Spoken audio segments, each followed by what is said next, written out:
우리 예수사랑교회 마라나타 미션을 철치 12월 26일 새벽기도 모임 시작 전에 기도하고 하나님 앞에 찬양하겠습니다. 주는 그리스도시요 살아계신 하나님의 아들이시나이다. 하나님, 메시아의 구원의 기쁜 소식을 저희들에게 주셔서 예수님이 그리스도로 오신 참된 의미들을 깨닫는 주간이 되게 하시니 감사를 드립니다. 첫 크리스마스와 마지막 날이라는 제목으로 크리스마스 말씀을 주신 것처럼 다시 오실 그리스도를 바라보며 영적으로 재무장하고 예수가 그리스도라는 성경의 복음이 우리의 인생 해답이 되며 예수님의 전도 사도행전 그대로가 우리 인생의 응답이 되게 하시고 다시 오실 그리스도 마라나타의 신앙이 우리 인생의 결론이 될 수 있도록 축복하여 주옵소서. 오늘도 이사야서를 통해서 하나님께서 올 한 해 주셨던 은혜들과 응답들을 정리하며 재무장하며 2021년에 하나님이 행하실 크고 은밀한 일들을 깨달을 수 있도록 축복하시고 역사하여 주옵소서. 감사를 드리며 승리하신 주 예수 그리스도 이름으로 기도드리옵나이다. 아멘.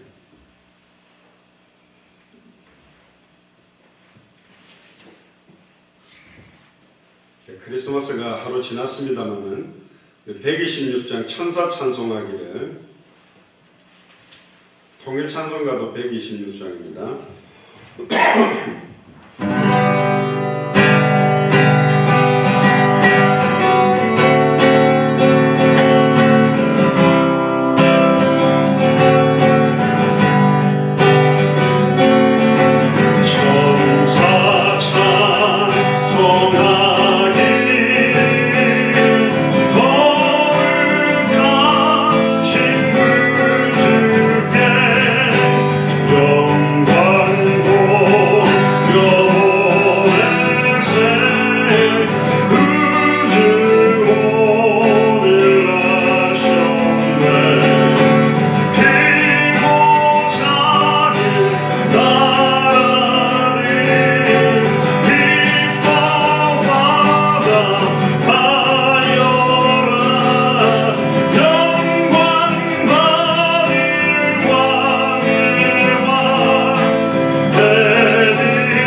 주는 그리스도시요 살아계신 하나님의 아들이시나이다. 하나님 진심으로 감사드립니다.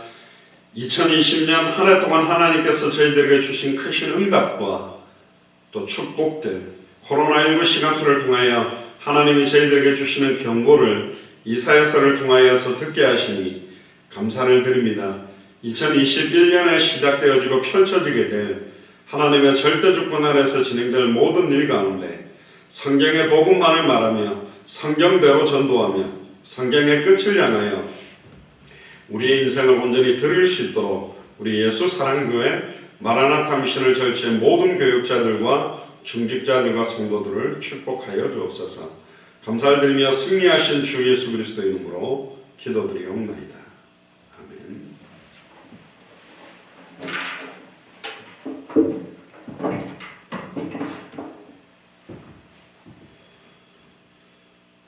올 한 해 동안에 우리 이사야서를 통해서 하나님 주신 음성들을 계속 듣는 가운데 드디어 이제 이사야 63장, 64장입니다.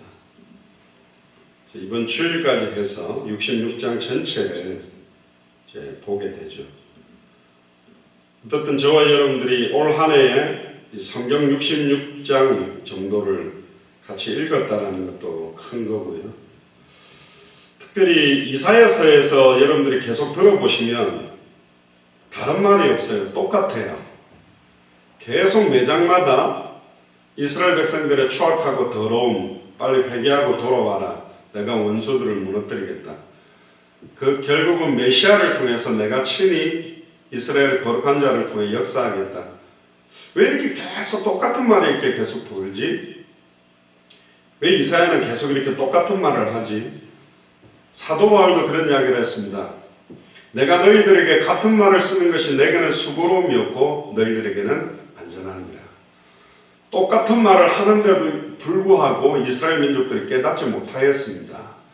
회개하라고 이야기하고 하나님께로 돌아오라고 말하지만 절대로 돌아오지 않았습니다.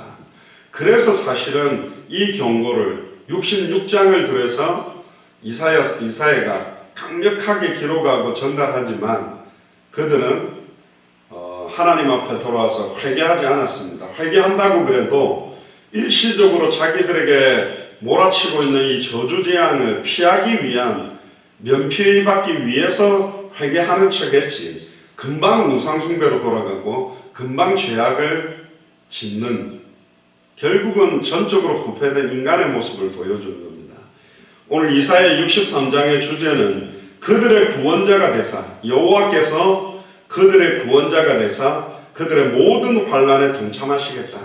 하나님이 직접 사람의 몸을 입고 메시아로 오셔서 우리의 구원자가 되시고 우리들의 모든 환난에 동참하고 십자가에서 모든 걸 짊어지고 단번에 영원히 온전히 해결하시겠다라는 약속이 이사야 60장에 있습니다. 그들의 구원자가 되시고 모든 환난에 동참하기 위해서 오신 날이 바로 크리스마스가 되는 거죠. 보시면요. 이스라엘 백성들을 그동안 너무나 많이 괴롭혀왔던 원수들이 이제 멸망당하는 모습이 이사야 63장에 보입니다. 결국 이 원수는 사탄 마귀 귀신을 의미하는 거고요. 하나님의 옷이 붉은색으로 띠고 온 것은 에돔에 있는 원수를 멸하고 오셨기 때문입니다. 결국 에돔은 뱀의 우선, 사탄을 따라가고 우상숭배하는 하나님의 대적자들을 말하는 겁니다. 피로 얼룩진 하나님의 붉은 옷. 우리는 예수 그리스도의 보혈이라는 걸 금방 알고 있죠. 옷은 흡사 포도즙 틀을 바른 자처럼 붉을 것이다. 결국 이 포도즙, 예수님께서 잔을 통하여 예수 그리스도의 피를 기념하게 하셨던 의미들이 같이 녹아 있고요. 비록 그날이 하나님의 원수들에게는 저주의 날이지만 하나님께 돌아온 언약의 백성들에게는 구속의 날이다. 할렐루야. 그래서 우리는 초림 예수 그리스도의 날도 마찬가지이지만 다시 오실 그리스도. 그래서 우리가 어제 첫 크리스마스와 마지막 날에 대한 이야기를 한 겁니다. 특히 이사야 선지자는 자신들이 희망이 없다고 하는 바벨론의 포로들을 위하여 위로의 예언까지도 하고 있습니다.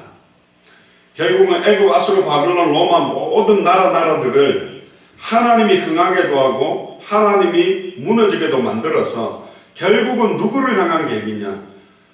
수많은 강대국을 세워놓은 것도 언약의 백성들, 이스라엘 민족 가운데 하나님의 메시아 언약을 붙들고 하나님 앞으로 돌아올 사람들을 위해 모든 것들을 영화로 따지면 엑스트라처럼 하나님께서 준비하신 것이다. 결국 하나님께서는 이스라엘 백성들을 위하여 구원의 능력을 계속 보여줬지만 이스라엘은 또 배반하고 말았습니다. 그로 인하여 하나님께서 이스라엘의 대적이 되셔서 그들을 훈련시키는 거다. 하나님께서 우리에게 고통을 주고 문제를 주고 질병을 주고 환경적으로 어려움을 주는 것은 환난은 인내를 연단은 소망을 이루고 어린아이와 같은 연약한 식물을 먹는 자가 아니라 장성한 믿음의 분량에 이르는 단단한 식물을 먹는 모든 핍박, 시험, 환난을 축복과 응답으로 누릴 수 있는 자들로 무장하기 위한 것이다. 그게 7절부터 10절까지 나오고요. 11절부터 14절에 보면 이스라엘의 다양한 역사 속에서 하나님께서는 언제나 자신의 선민을 보호하셨음을 이사야 선지자는 강조합니다. 하나님은 항상 우리를 보호하셨다, 응답하셨다, 역사하셨다, 원수를 물리쳤다. 그러나 너희들 이스라엘 민족들이 하나님을 대적하고 하나님을 떠나 있지 않았느냐. 금방 하나님의 구원과 응답이 오면 금방 우상숭배하고 세상으로 돌아가고 음란 타락으로 돌아갔음을 이야기하고 있습니다. 15절 19절에 보면 그리고 그런 하나님의 사랑을 의지하며 이스라엘의 구원을 그래도 구원해달라고 강구하는 게 이사야 63장에 나오는 겁니다. 메시아는 세 가지의 직분을 가지고 왔습니다. 물론 구약시대 때도 세 가지 직분을 가지고 있는 사람들이 많이 있었고 예수님 당시에도 선지자들이 있었고 제사장이 있었고 왕들이 있었습니다. 세례 요한도 예수님이 오기 전에 마지막 선지자 제사장의 역할을 한 사람이었습니다. 그러나 수많은 선지자 제사장 왕과 참된 선지자, 참된 제사장, 참된 왕의 차이가 무엇인지를 깨달아야 됩니다. 수많은 선지자들은 일시적으로 하나님 만나는 길을 말했습니다. 또 그 말씀을 놓치면 또 하나님 만나는 길을 또 새롭게 말해야 됩니다. 그러나 참 선지자는 태초에부터 계셨던 그 말씀이 직접 사람의 몸을 입고 오셨기 때문에 누구든지 주의 이름을 부르면 단번에 영원히 하나님 만나는 길을 열어놓으신 분이 참 선지자고, 구약의 제사장들은 정결한 짐승을 통해 번제, 소제, 속건제, 속죄제, 화목제로 가장 긴 기간의 죄를 없애는 제사가 화목제로 1년 동안 지었던 죄를 없애는 겁니다. 또 1년 동안에 지었던 죄를 또 없애고, 죄를 지을 때마다 반복적으로 수많은 피제사를 드려야 되는, 곡식제사를 드려야 되는 게 이스라엘의 제사입니다. 그러나 참제사장은 짐승의 피가 아니라 자기의 피로 단 한 번에 과거, 현재, 미래 모든 죄와 저주를 단번에 영원히 온전히 해방시키는 분이 참제사장입니다. 구약에 아무리 훌륭했던 다윗 왕이나 히스기야도 다 실수하고 넘어졌던 이유가 뭡니까? 결국은 골리앗은 이기지만 사탄, 마귀, 귀신, 사망 원수를 깨뜨리고 승리하는 참된 왕은 아니다. 참된 왕은 하나님이 직접 사람의 몸을 입고 와서 우리의 모든 죄와 저주와 질고를 다 짊어지고 우리 대신 정령 죽었다가 사망 권세를 깨뜨리고 부활하심으로 사탄의 권세를 완전히 끝내는 분이 참된 왕입니다. 그러니까 메시아가 누군지를 이스라엘은 잘 몰랐습니다. 특별히 63장에는 왕직에 대한 이야기를 강조하는데 하나님의 백성을 다스리는 직분이 왕직입니다. 또 왕직은 다스리는 것과 함께 잘못한 것에 대한 치리까지도 하는 자리가 왕직입니다. 그래서 만왕의 왕으로 마지막 때에 오셔서 심판하시고 양과 염소를 나누고 상급과 저주를 우리 행한 대로 주시겠다라고 이야기하는 겁니다. 1절부터 2절부터 1절, 2절 한번 보시면요. 에돔에서 오며 홍의를 입고 붉은 옷을 입고 보스라에서 오는 자가 누구냐? 그 화려한 의복 큰 능력으로 걷는 자가 누구냐? 그는 내니 의를 말하는 자요 구원하기에 능한 자다. 바로 여호와 하나님 자신, 예수 그리스도 자신, 메시아를 말하고 있고, 어찌하여 네 의복이 붉으며 네 옷이 포도즙 틀을 바른 자 같으뇨. 왜 예수님의 메시아의 옷이 붉은지, 십자가, 장차 십자가의 보혈, 결국 아담과 하와가 사탄의 미혹을 받아 범죄함으로 하나님과 단절된 이 세 가지 문제 때문에 온 모든 수치와 능력을 가려주기 위해 창세기 3장 21절에 아담과 하와가 정령 죽어야 된다. 아담과 하와 대신 짐승 한 마리를 정령 죽여서 그 피 묻은 가죽옷을 벗겨서 무화과로 만든 옷이 바로 종교고 우리의 의입니다. 다 벗겨버리고 하나님의 의, 피가 묻은 그 옷으로, 피 묻은 옷을 우리 입혀주심으로 우리의 수치와 능력을 가려준 거하고 똑같은 이야기를 하는 겁니다. 3절부터 6절에 보면요, 만민 중에 나와 함께한 자가 없이 내가 홀로 포도즙 틀을 밟았는데 내가 노함을 인하여 무리를 밟았고 분함을 인하여 짓밟았으므로 그들의 선열이 내 옷에 뛰어 내 의복을 더럽혔음이니. 이건 또 뭘 표현하고 있냐면, 구약 시대 때나 신약 시대 때 예수님이 오시기 전에는 선지자들이 그 제물로 가지고 오는 양이나 염소나 소를 직접 이제 번제로 드릴 때 뼈와 살을 바르고 피를 뿌리고 이걸 태우잖아요. 그럼 하얀 세마포 옷을 입고 있던 그 대제사장이 그 제사를 계속 집례하면 집례할수록 피가 계속 튀기 시작합니다. 계속 튀기 시작해서 하였던 그 옷이 붉은색 옷으로, 제사를 많이 드리면 많이 드릴수록 옷에는 수많은 피들이 묻게 되겠죠. 그 피는 거꾸로 돌려보면 우리의 추악함과 더러움을 상징하고, 그 추악함과 더러움을 완전히 눈과 같이 희게 만드는 보혈의 능력을 상징하는 게 여기 있습니다. 이는 내 원수 갚는 날이 내 마음에 있고 내 구속할 해가 왔으나 내가 본즉 도와주는 자가 없고 붙들어주는 자도 없으며 이상히 여겨 내 팔이 나를 구원하며 내 분이 나를 붙들었습니다. 내가 노함을 인하여 만민을 밟았으며 내가 분함을 인하여 그들을 취게 하고 그들의 선열로 땅에 쏟아지게 만들었다.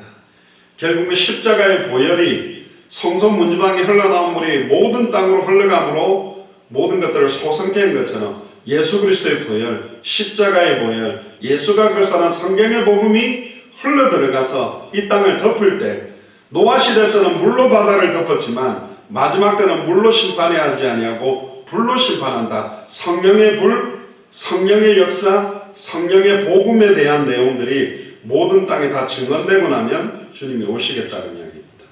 7절부터 9절까지 보면 내가 여호와께서 우리에게 베푸신 모든 자비와 그 찬송을 말하며 그 긍휼을 따라 그 많은 자비를 따라 이스라엘 집에 베푸신 큰 은총을 말하리라. 우리에게 주셨던 응답, 한 해 동안 주셨던 응답과 은총을 말하겠지요. 여호와께서 말씀하시되 그들은 실로 나의 백성이요 거짓을 행치 아니하는 자녀라 하시고, 원래는 자녀가 아니죠. 원래는 거짓만 행하며 살아왔죠. 그런데 하나님의 은총과 긍휼 때문에 하나님께서 친히 그들의 구원자가 되사 그들의 모든 환난에 동참하사 우리가 받아야 될 모든 징계, 질고, 고통을 예수님이 직접 동참하사 받아주시기 위해서 오신 날이 바로 크리스마스입니다. 자기 앞에 사자로 그들을 구원하며 그 사랑과 그 긍휼로 그들을 구속하시고 옛적 모든 날에 그들을 드시며 안으셨으나 10절부터 14절에 그들이 반역하여 주의 성신을 근심케 하였으므로, 보세요. 여기도 여호와 하나님이 나오고요, 메시아가 나오고 성신이 나옵니다. 성령이 나오죠. 그가 돌이켜 그들의 대적이 돼서 친히 그들을 치셨더니, 하나님이 우리를 구원하셔야 되는데 도리어 하나님이 이스라엘 민족의 대적의 칼처럼 나타납니다. 결국 여호와의 부리는 악신, 모든 대적들이 이스라엘 민족을 공격하고 포로로 속국으로 잡아가는 것을 허락하신 부분을 표현하는 거죠. 백성이 옛적 모세의 날을 추억하며 가로되 백성과 양무리의 목자들을 바다에서 올라오게 하신 자가 이제 어디 계시뇨? 그들 중에 성령을 두신 자가 이제 어디 계시뇨? 그러니까 자기들의 추악하고 더러운 우상숭배와 범죄 때문에 오는 고통을 회개하기는요, 왜 우리를 구원 안 해줘? 하나님이 어디 있어? 뭐 우리를 세계 열방 앞에 기쁜 이름으로 만들어 하나님에 대한 원망만 하고 있는 겁니다. 그들 중에 성신을 두신 자가 이제 어디 계시뇨?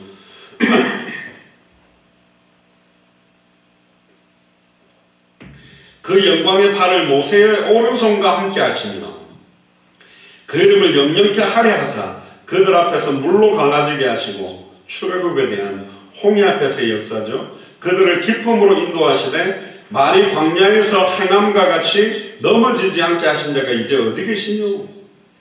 여호와의 신이 그들로 골짜기에 내려가는 가축같이 편히 쉬게 하셨도다. 주께서 이같이 주의 백성을 인도하사 이름을 영화롭게 하셨나이다 하였느니라. 이사야가 대놓는 거죠. 역설적으로 여호와께서 없다고? 역사 안 한다고? 응답 안 한다고? 지금까지 모든 거 완벽하게 응답해왔는데 2020년 한 해 동안에 모든 생사화복을 주관하고 응답이 아닌 줄 알았고 고난인 줄 알았고 고통인 줄 알았고 질병인 줄 알았고 어려움인 줄 알았는데 그 안에서 참된 응답과 참된 평안과 기쁨이 우리에게 있지 않느냐, 그걸 강조하고 있습니다. 사람은 참으로 죄악되고 연약하죠. 15절부터 19절을 보면 주의 하늘에서 보고 살피시며 주의 거룩하고 영화로운 처소에서 보옵소서. 주의 열성과 주의 능하신 행동이 이제 어디 있나이까? 주의 베푸시던 간곡한 자비와 긍휼이 내게 그쳤나이다. 주는 우리 아버지시나 아브라함은 우리를 모르고 이스라엘은 우리를 인정치 아니할지라도 여호와여 주는 우리의 아버지시나 상고로부터 주의 이름을 우리의 구속자라 하셨거늘 태초로부터 주의 이름 자체가 구원입니다. 예수, 자기 백성을 죄에서 구원할 자, 똑같은 이름입니다. 내게 주신 아버지의 이름이 바로 예수, 그분의 직분이 바로 그리스도죠. 여호와여 어찌하여 우리로 주의 길을 떠나게 하시며 우리의 마음을 강팍하게 하사 주를 경외하지 않게 하시나이까? 원컨대 주의 종들 곧 주의 산업인 지파들을 위하여 돌아오시옵소서. 주의 거룩한 백성이 땅을 차지한 지 오래지 아니하여서 우리의 대적이 주의 성소를 유린하여 싸우니 우리는 주의 다스림을 받지 못하는 자 같으며 주의 이름으로 칭함을 받지 못하는 자 같이 되었었나이다. 예수를 그리스도로 믿으면 이 땅에서도 부귀영화를 누리고 응답받고 자녀들이 다 잘되고 승승장구할 줄 알았는데 도리어 고난이 있었지 않습니까? 라는 이야기를 합니다. 그러나 그 고난이 우리에게 복이 되고 나의 나 된 것은 하나님의 은혜로 모든 것들이 된 것이다. 그러면서 간곡한 자비라는 원문에 보면 하몬메카라고 하는데 당신의 창자들의 소리라는 겁니다. 그 정도로 고통스러웠지만 빨리 이것을 회복시켜달라는 기도가 나오고 있습니다. 63장의 결론이 뭔가요? 첫 번째는 우리는 예수 그리스도를 통하여 하나님을 알아야 됩니다. 하나님이 원하시는 공의가 뭐냐? 하나님의 공의가 십자가입니다. 하나님의 의가 뭡니까? 예수님이 그리스도로 오셨다는 겁니다. 이 부분을 모르면 결국은 심판을 받게 될 것이고, 두 번째로 우리는 사람의 심히 추악하고 더러운 죄악됨을 알아야 돼요. 우리가 그렇게 진실하고 깨끗하고 올바르지 않습니다. 우리는 전적으로 부패되고 타락되었기 때문에, 전적 무능력을 갖고 있기 때문에 전적인 하나님의 은혜, 전적인 하나님께서 우리에게 주시는 믿음까지도 하나님은 우리에게 계시로 주셨기 때문에 믿어지기 때문에 모든 교만과 자만을 버리고 하나님 앞에 겸손하고 깨어 있어야 된다. 세 번째는 우리는 오직 하나님의 십자가와 부활의 공로와 은혜와 긍휼만 의지하고 간구해야 됩니다. 우리는 헛된 것들을 구하고 헛된 것들을 자랑하지만 예수님의 십자가 외에는 결코 자랑할 것이 없고 천국에 대한 소망, 하나님의 뜻만 순종하며 십자가만 의지하고 살아가야 된다. 그게 바로 이사야 63장의 핵심이고요.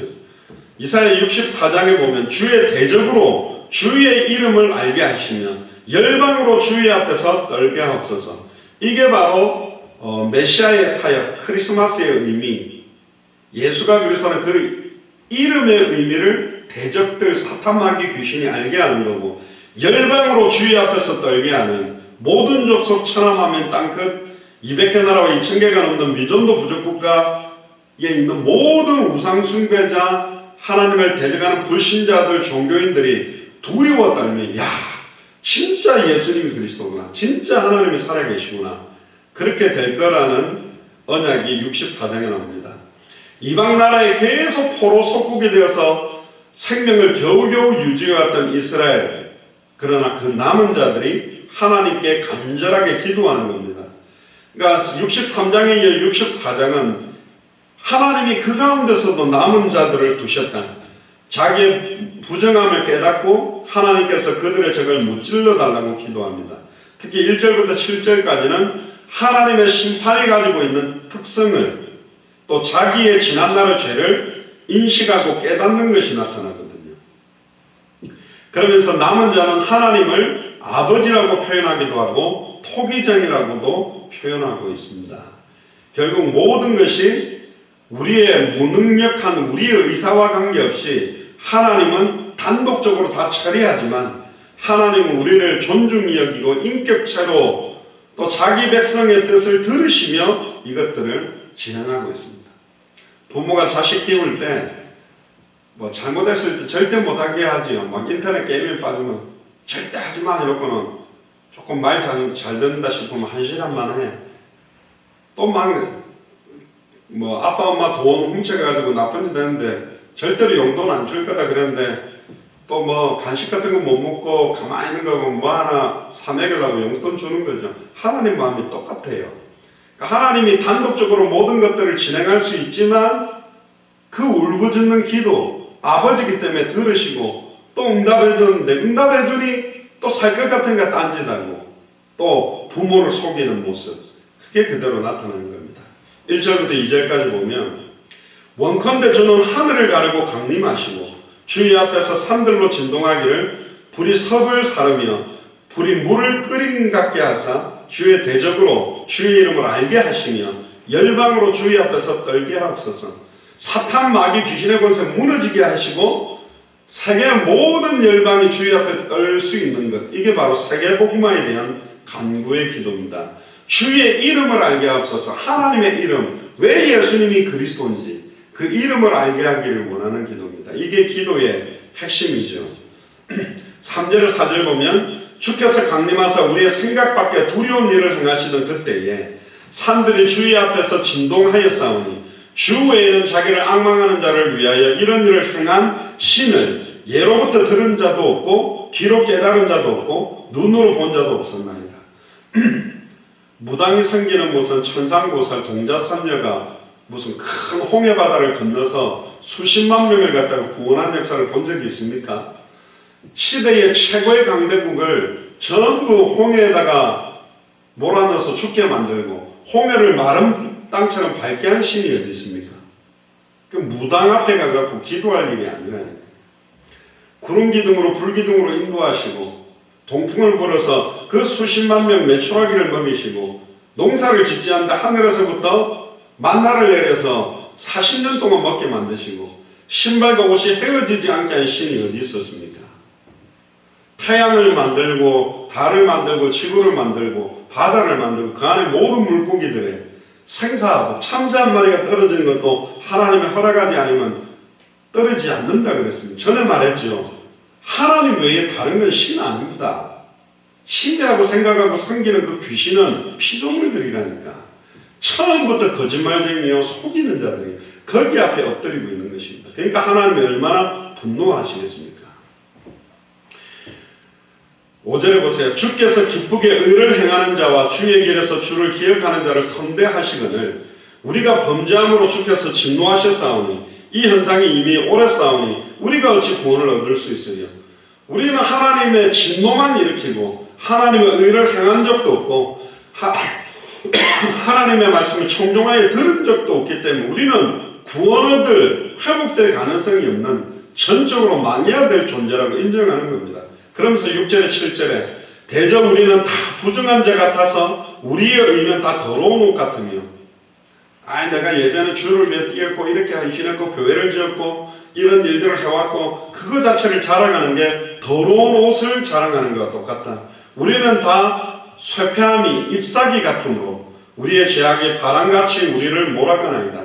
그러면서 주의 이름을 부르는 자가 없으며, 누구든지 주의 이름을 부르면 구원받는데 주의 이름이 어떤 이름인지 주의 이름의 의미를 몰라서 누구든지 주의 이름을 부르면 구원받는데 전해주는 사람이 없으니 듣지를 못하고 듣지를 못하니 믿지를 못하고 믿지를 못하니 못 부르고 있다. 누가 나를 위해 갈고 누가 나를 위해 갈고, 그 탄식과 똑같은 겁니다.